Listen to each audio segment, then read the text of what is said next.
নমস্কার। আজকে বলবো এই হোলিকা দহনের দিন কি পারপাসে কি উপাচার করলে আপনি কি ফল লাভ করবেন। মনে করুন আপনি দীর্ঘদিন দিয়ে শরীর স্বাস্থ্য নিয়ে ডিস্টার্বে ভুগছেন বা কনিক কোনো প্রবলেমে ভুগছেন। কি করবেন? আমরা অনেক সময় দেখি সাদা মাখনা পাওয়া যায়, দেখেছেন? অনেকটা গোল গোল। অনেকেই চেনেন সাদা মাখনা। যদি না পান, আপনি কোনো বড় মুদি দোকানে বা গ্রসারি শপে বা কোনো দশকর্মার দোকানে সাদা মাখনা বলবে 100 গ্রাম সাদা মাখনা নেবেন। আর লাল বাতাসা, নিখুঁত 100 গ্রাম লাল বাতাসা নেবেন।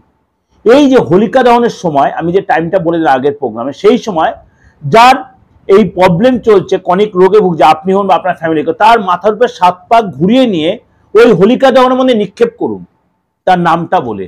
করে দেখুন।